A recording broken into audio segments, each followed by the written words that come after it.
Welcome to the Fantasy Scroll Magazine podcast, featuring science fiction, fantasy, horror, and paranormal short stories from speculative writers from around the world. I am your host and narrator, Rachel Aronov. For more, visit our website at fantasyscrollmag.com.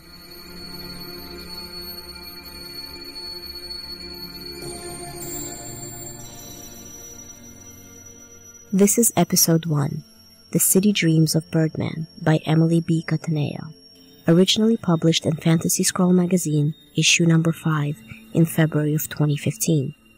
The text of this story is copyright 2015 by Emily B. Cataneo. This audio recording is distributed under a Creative Commons Attribution, Non-Commercial, Non-Derivative Works. You may copy and distribute this audio recording so long as you maintain the author attribution, but you may not sell it, alter it, or transcribe it.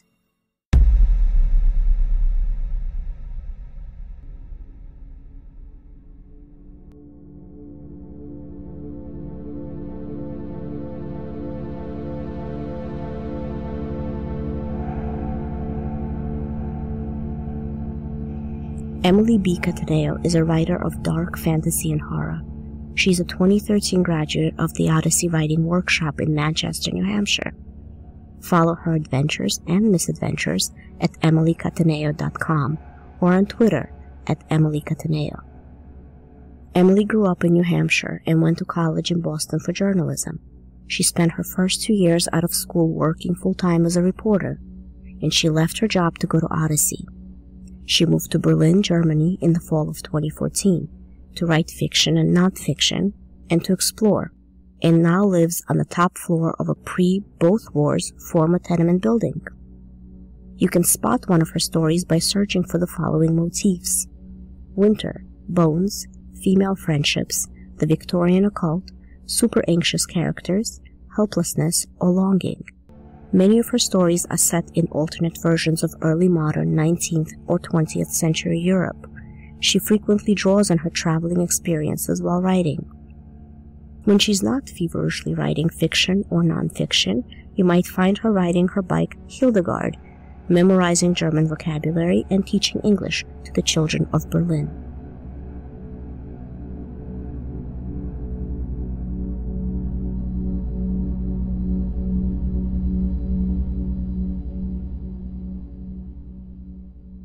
And now, today's feature story, The City Dreams of Birdman by Emily B. Cataneo. Eliska huddled in her laboratory during that short autumn before the predicted onset of the dark. She pored over her star maps, scrolled calculations on the black ink diagram of planetary epicycles. She hefted bound volumes of research by Copernicus and Kepler, Brahe and Galileo, about Mars and the Moon, about the ascendancy of Mercury and the dangers of spotting a comet in Taurus. She scoured the stars for a sign that the Birdman would return, a sign she knew would never appear.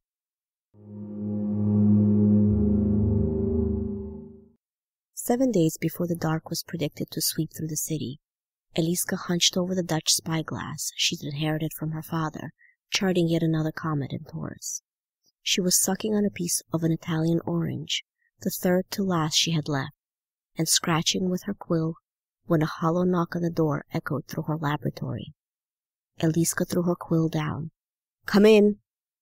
Her maidservant entered, dropped a curtsy. "Pardon, mistress, someone's here to see you." Eliska scraped her chair back over the flagstone floor and stood. The first thought that leapt into her mind was, perhaps it's Johann. She hated herself for that.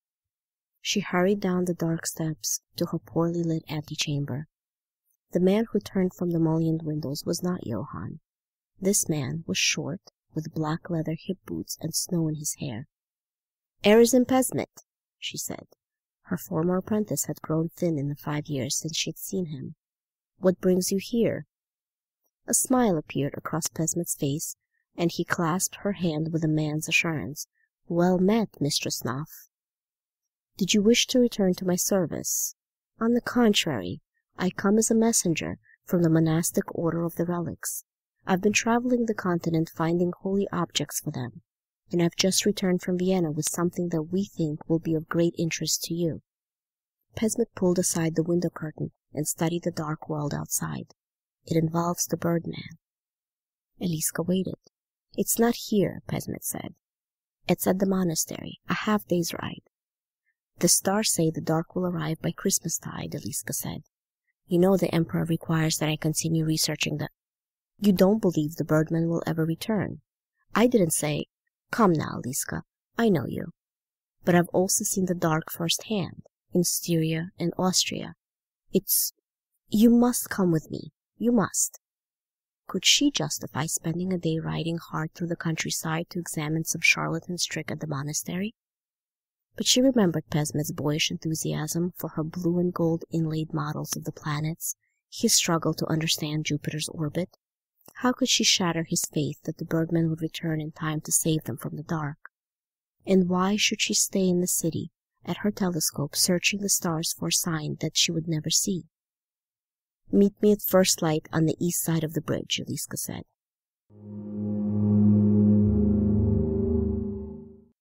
Eliska had learned the story of the Birdman from her father in her girlhood. She would peer over his shoulder as he studied Mars's orbit, and he would describe how the Birdman had come to the city, why they had abandoned it, and how they would return someday. 2 centuries ago, a great inventor built a creature with the body of a man. It was made of sturdy wire, with the wire and feather wings protruding from his back, and a head built of dozens of tiny bird statues, sculpted from porcelain imported from the East, and patterned with swirls and icons. The inventor secretly practiced astral magic.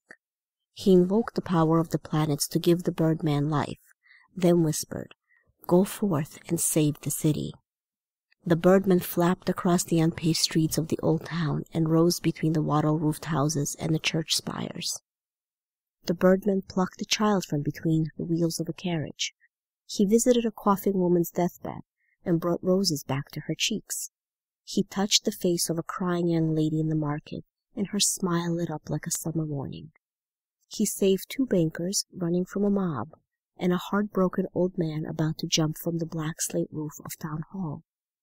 The inventor built more Birdmen, until the city streets swarmed with them, and its citizens walked happy and proud along the river under the shadow of the castle. But as the inventor strode the streets of the city admiring his creations, the king seethed with jealousy. Word had trickled across the river to the castle that the inventor had received offers from other cities that coveted the Birdman. The king wanted to keep the famous Birdman for his own kingdom, so he locked the inventor in a dungeon and ordered his execution before he could ever build another Birdman. As the inventor knelt before the executioner's blade, he muttered a few words, and that night all the Birdmen rustled into the air and flew away from the city's red roofs. Since then, flood water had poured out of the river and sluiced over its embankments. Plague and Hungarian fever had each swept through the city, and for 1 week a century ago the entire city had gone blind.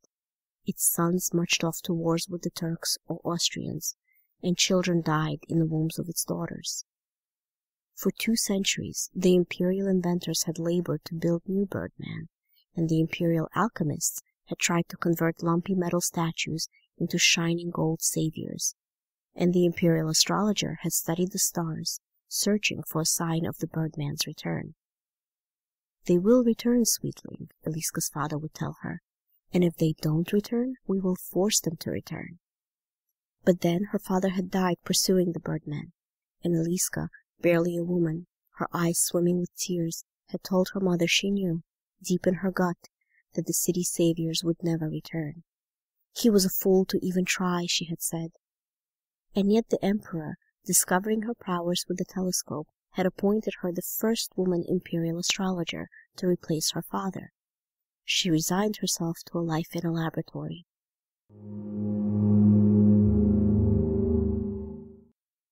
The sky spread silk gray above the frozen river as Eliska crossed the bridge the morning after Pesmet's visit. She drew her green cloak tighter as she strode past the blank-eyed black statues that lined the bridge, martyrs of long-ago wars and treasons, each staring down at her sorrowfully. Hard bits of snow blew off the frozen ice that lined the bridge's stone railings. As she reached the river's far shore, Johann's house loomed out of the row of stone buildings along the embankment. A figure, all darkness, stood on the steps. "Johann!" She made herself look at him, at his blue eyes not looking at her, at his raw, red hands that grasped hers less and less frequently. "You've returned from Munich." "I didn't expect to see you at such an early hour." He studied the bare trees and red roofs strung along the opposite bank of the river. "Did you bring any oranges?" she smiled, remembering when her smile could pull a corresponding grin from him. "Yes," he said, not smiling. "They'll be for sale at the market." "You used to—" she swallowed. "You used to give me oranges." "I have a trade to conduct. I can't simply give away oranges to just anyone." Eliska hissed out a cloud of breath. "Eliska!" "Maybe I'll see you before the dark comes," she snapped, looking up at the mullioned windows of his house, shut tight for the winter. "Maybe I won't." She marched off, blinking hard, trying to stave off the tightness in her throat. Eliska had witnessed heartbreak at an early age. Her father had broken her mother's heart when he'd used astral magic, when he had implored Mercury to give him flight so he could search for the Birdman. The wings caused him to overbalance on his horse and fall, the snap of his spine echoing through the clean autumn air. For many years she had thought that was the only kind of heartbreak, loss through separation or death. But in the past months Johann had taught her a different kind of heartbreak, the kind where your heart cracked just a little, day after day, from a harsh word or a scornful gaze, all building to a creeping suspicion that seeped in through the cracks in your heart that he never loved you after all. "Mistress," Pesmet appeared at the base of the bridge, 2 horses snorting behind him. "Are you prepared? I saw you speaking to Master Johann. Did you tell him how long you'll be away?" "Master Johann couldn't give a whit how long I'll be away." Eliska seized one set of reins from Pesmet's leather glove and wondered how she could have been foolish enough to believe that a man could sustain his love for a woman like her, wedded to the Emperor's wishes and the vicissitudes of the stars. As her horse followed Pesmet's out of the city, she knew that the men, women, and children who slumbered inside half-timbered houses, clutching dolls, and each other, the butchers and servants and blacksmiths and priests and apprentices and old women, they all dreamed of their salvation swooping out of the skies to shelter them from the dark.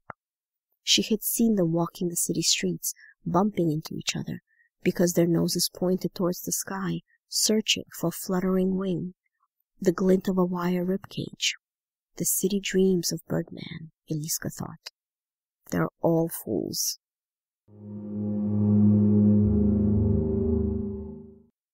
The monastic order of the Relic stood a stone chapel and cloister in the center of a snowy field that rippled off to the thin line of a creek. 2 crows lifted off the single tree in the field, squawking. Eliska swung off her horse and followed Pesmet to the door of the chapel. He creaked it open, and she wrinkled her frozen nostrils against the musty smell of dust and churchyards. As she stepped inside, her eyes adjusted to the dim light. Inside the chapel loomed broken skulls, lining shelves, columns, the crease between the wall and the ceiling. Femurs striped the walls like half-timbering on a house, and finger bones and hip bones were arranged in a shield pattern on one wall. In the center of the chapel stood a pedestal, lit by the weak sunbeams falling from the high windows. On the pedestal sat a rough piece of uncut glass. The glass cradled a feather. Eliska was about to ask Pesmet why this feather sat on a pedestal as though it were a holy relic, but then she let her eyes rest on the feather, on the pale brown downiness fading to white, the brittle calamus, and a hazy, long-forgotten emotion tugged at her stomach. "That's from a Birdman," she said. "Indeed it is." Behind Pesmet, 2 more monks had emerged, their white robes trailing against the dusty floor. One of them spoke, barely moving his mouth as he talked, the effect rather disconcerting. Pesmet received it from a trader during his travels to the east. They say it came from the far north, from the lands above the kingdoms of the Swedes and Tartars. How? Eliska reached towards the feather, stopping her fingers just inches from the feather's brittle barb. So the birdmen are alive, somewhere. The monk who had spoken looked at her as though he expected her to fall to her knees and thank them for saving the city. "I don't see how this changes anything," she said, although hope continued to swell inside her stomach. "Whether the birdmen are with the Tartars or on the moon, they're not here." "Ah," Pesman said, "but we want you to bring them here." "No, absolutely not. Pesmet, you should have told these men that I read the stars' predictions. I don't influence them." "Mistress, I know you keep a copy of Picatrix in your drawer." "Astral magic is for charlatans and necromancers," Eliska said, remembering the arch of her father's back as, weighed by his wings, he toppled backwards off his horse. "Eliska," Pesmet stepped forward, his hip boots clacking on the floor, "do you know what the dark does to a person?" "Of course Yes, you've heard what it does, but have you seen it? Have you seen the haunted look in the eyes of a man afflicted with the dark? The green pockmarks that appear on the arms as the disease approaches? Have you seen the trembling hands and the snarling teeth of madness? Have you seen how it spreads from person to person faster than the plague? Have you? I am not a magician. I am a scientist. I do not practice astral magic." "You will," the monk said. He palmed the key ring and bowed his head to her. "I don't need to tell you, Mistress Eliska, that you have 5 days. What are you—" "We've laid out supplies, and there's a fire burning in the apse." The monk swept towards the door, Pesmet keeping pace.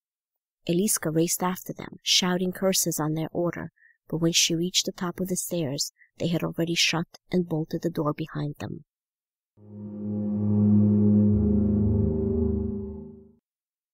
Eliska thought of her 2 remaining oranges, growing mealy in a bowl in the larder. She thought of Johann and her broken heart, and how she might never see his blue eyes again, might never repair whatever had broken between them.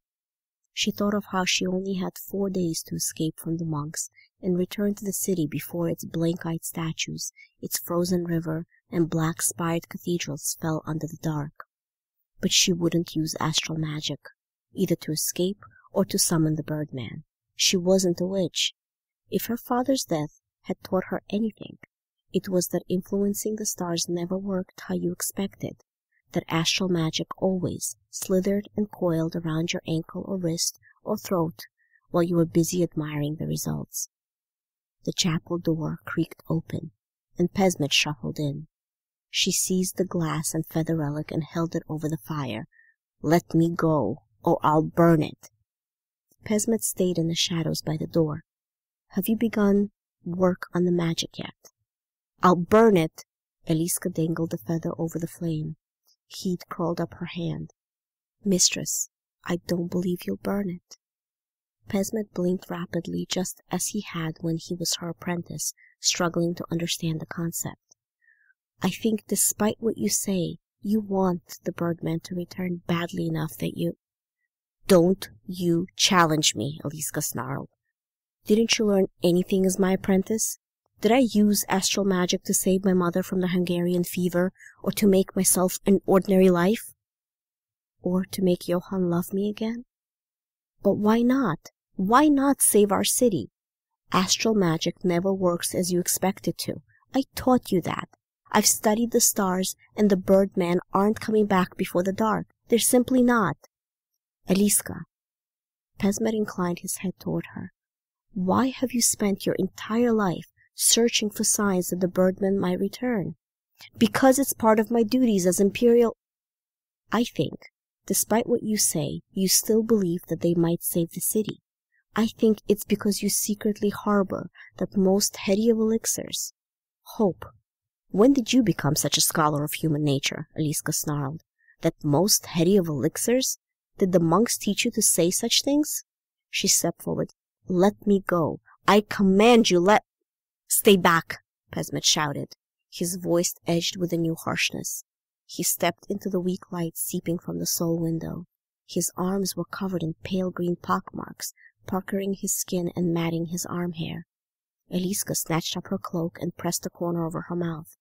"Stay away from me," she said, trying to calculate when and if she had touched Pesmet, if she might be contaminated with the dark. "I suppose I contracted it in Vienna," Pesmet said, not looking at her. "They're terribly itchy, and they burn. It's impossible to forget, even for a moment."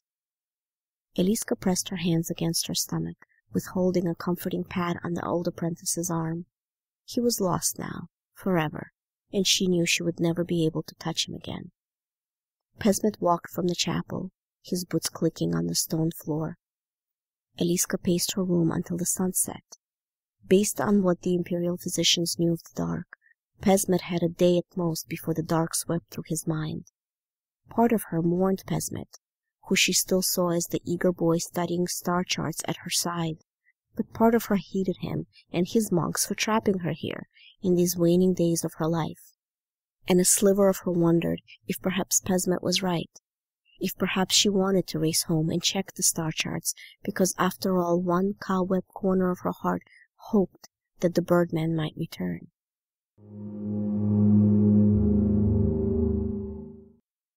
The sun set early on the third to last day. Eliska thought of Johann, of sending him a letter before the dark descended on them. She thought of her 2 remaining oranges, and the red roofs of the city and its bridges, and of her laboratory, and yes, of her star charts and whether they might tell a different tale if she had the chance to read them again. It wouldn't take strong astral magic to force the monks and Pesmet to unlock her door and leave the monastery. She wouldn't have to embody one of the planets or even invoke much of their power. It would only take a simple spell. She walked to the table in the apse where the monks had arranged supplies. She inscribed the scrap of linen with the image of Mars in ascendance. She sprinkled dried laurel and bat's blood onto the linen, wrapped it around the clay goblet. She told herself she needed to escape. She needed to mend things with Johann. She needed to check her star charts. She tossed the linen-wrapped goblet into the fire.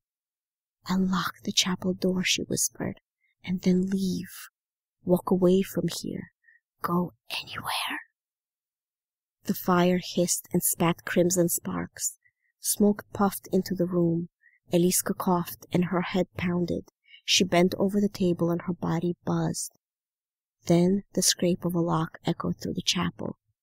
She bounced on her boot heels, waiting for them to leave. For an hour she made herself stand still, until the monks had enough time to shuffle off across the snowy field, until there was no chance of them seeing her and forcing her back into the chapel.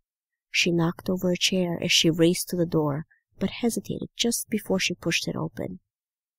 Returning to the pedestal, she scooped up the birdman feather and concealed it under her cloak. Then she raced back again through the chapel, past long shadows trailing out of the skulls and femurs, and into the hollow bowl of the night dark field. As she hurried towards the stables, she tripped over something and sprawled into the snow. "Mistress!" Pesmet's eyes gleaming, clawed at her cloak hem. She clapped her hands over her mouth and lurched away from him. His arms and face were unmarked, unnaturally smooth, a sign that the dark had advanced. "Mistress, they went—" He frowned, and although he looked at her eyes, she could tell he no longer saw her, and instead only saw the snowy field and the chapel behind her. "Hello?" he whispered. "Is anyone there?" Pesmet. But she knew that the dark had consumed him, the dark that rendered its victims unable to see or hear other humans. "Am I alone out here?" Her heart beat faster at the fear in his voice, the trembling around the word alone. "In 2 days I will walk through the city and see no one. I will eat oranges alone for the rest of my life. I will walk the embankments of the river, dying of the dark, and see only stone and shadow." Pesmet's eyes refocused, and he gasped, a drowning man given one last mouthful of air. "They went to the city. You told them to go anywhere, and they went to the city." He pressed his baby-smooth hands against his eyes. "They went to the city, and they have the dark. They took horses. They—" But Pesmet shuddered and fell to his knees. "Isn't anyone out here?" he howled, looking through her. "Please, where did everyone go?" Eliska squeezed her eyes shut, then raced to the stables. As she rode through the city walls, past the gold-lit windows, sheltering husbands with their wives or mistresses, girls playing with puppets, boys pretending to be the soldiers they would never be, she knew they all hoped the birdman would swoop down and wrap them in soft wings and cradle them with wire hands. She knew they hoped the birdman's porcelain birds would open their beaks and sing. She knew they hoped the birdman would save them from Pesmet's fate, from the dark, from plagues and war and floods and loneliness. The city dreams of birdman, Eliska thought. Can I fault them? She raced up the stairs to her laboratory, carrying the smell of snow into the musty room, and pressed her eye to her telescope. She swept it over the bowl of the stars, searching for a sign of the birdman's return, and then sagged against her table when she saw that the stars looked the same reading she'd taken 5 days ago, except Saturn in the 8th house. Saturn had been in the 9th house 5 days ago. She scribbled on her star chart. She crouched next to her astronomical model and trailed her fingers against Saturn's gold, impassive curve as she realized they didn't have 2 days until the dark arrived. They had 1. The dark would arrive at dawn, along with the monks that Eliska's magic had sent racing toward the city. She buried her head in her hands. This was why she had avoided astral magic ever since her father had tumbled from his horse, shining with the light of Mercury. This was why she had studied her star charts like a dutiful astronomer and stayed far, far away from witchcraft, because it never worked out the way you intended. So the city had 1 night left, 1 night of laughter and tears, of drinking ale together and telling ghost stories and— Eliska opened the drawer and lifted out her copy of Picatrix. She propped open the book with its blood-red illustrations and ripped a piece of linen off her skirt. She had doomed the city to the dark 1 day early through her use of astral magic, so now she must save it. She concentrated on rehearsing the Latin incantations, focused on setting up her star chart and preparing her linen, not letting the gravity of what she was about to do overwhelm her. At midnight, she walked to her window, looked across the way at the one house still glowing with candlelight at this hour, then past the silent, snow-muted roofs to the faint, distant stars above. She had always thought the stars looked strong, powerful, patricians and matricians willing to impart their secrets. She had never thought they looked fragile, as though one hard tap might shatter them. She returned to her writing table and scribbled Johann a letter. She told him she still loved him. She hoped he felt the same, and that he should meet her on this side of the bridge at dawn. She slipped the letter under her door for her chambermaid to post. Then she slid into her chair and lit a censer. As blue smoke billowed through the room, she inscribed an image of the sun in the 12th house on the rough linen. She draped the linen around the feather and balanced it on the censer. The blue smoke came faster, choking the room, obscuring her planetary model, her star charts and bookshelves. She clasped her hands around the censer. It should have been hot, but it was cold as the ice on the river, and she incanted, she prayed, she hoped, she asked Mars to use force, Venus and the moon to use seduction, Mercury to use manipulation, and Saturn to use its darkness to ask the sun to grant her its anima motrix. She asked the planets to sing in their 4-range voices, to change the plan the sun had laid out for their cursed city, the plan the stars had laid out for Eliska. No, sang the planets. No, we won't bequeath the power of our God to a human. The sun's power changes a man. I am not asking you, I am demanding you, she shouted as she shook the censer. The smoke poured into her nostrils, and the dry air of the laboratory vanished. She rose over a plain that was covered in wild and untamed snow, snow that didn't see sunlight this time of year. She sensed the birdman, sensed they had hid somewhere on this plain. She rose higher, and her rays illuminated the creature sheltering in deep, unbroken snow under bent pines. Beneath her light, the porcelain birds on their heads shone, and the frost and ice that lined their wire torsos glimmered. Go! She felt their resistance, but we were told by our Maker to curse the city forever by our absence. But she only had to whisper, "Go," once again, and they rose out of the snow, shedding specks of frost from their wings as they flapped south. Eliska shone in the sky for just a second, the kind of second you want to spend your whole life in. Then she opened her eyes in the laboratory, surrounded by clearing smoke and by her possessions, the possessions that had always defined her, Eliska, the woman who had followed what was written in the stars, until tonight. She had done it. She had saved the city. She had dove into astral magic and come out on the other side. Her body buzzed alive as though she still glowed, still had the power to make the world turn to her will. She paced her laboratory, eating an orange. Then, as dawn lightened the sky, she ran outside to meet Johann and to see her Birdman.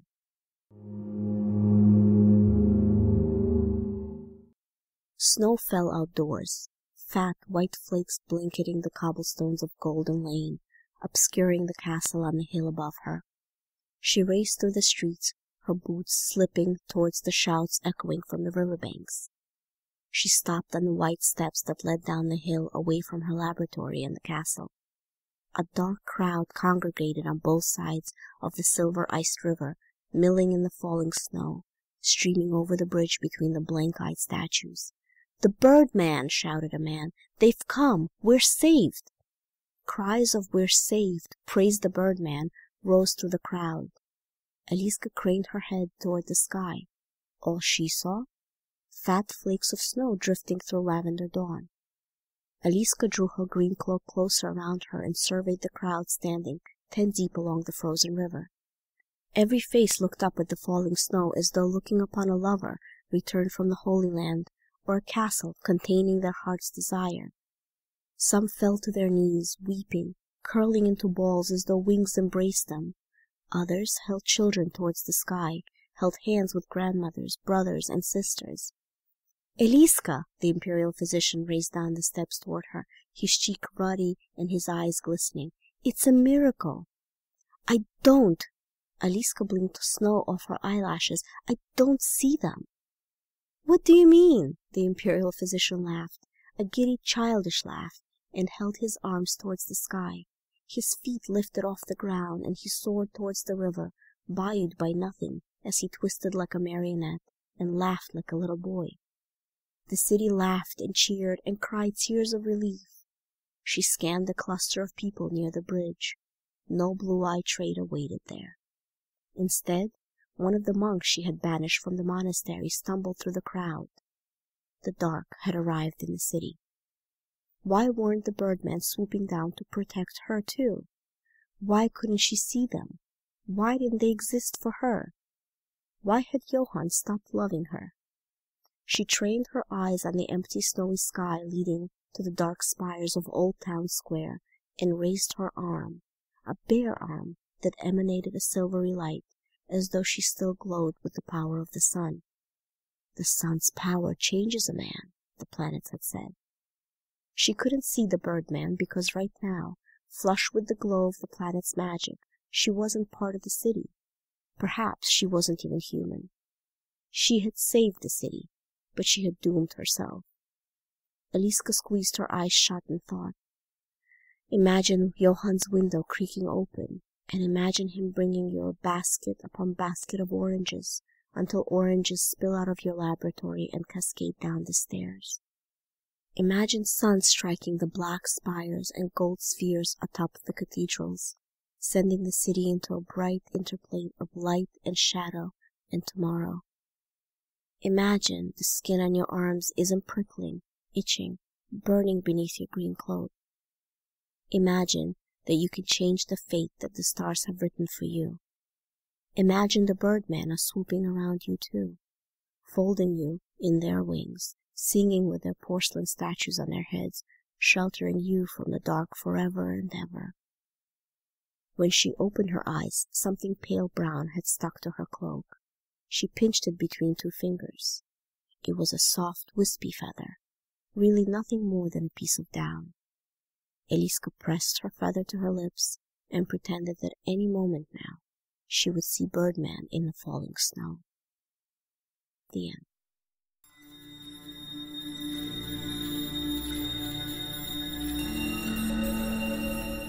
Thank you for listening to The City Dreams of Birdman by Emily B. Cataneo, read by your host and narrator, Rachel Aronov. I hope you enjoyed it. For more science fiction and fantasy stories, interviews, and reviews, visit fantasyscrollmag.com.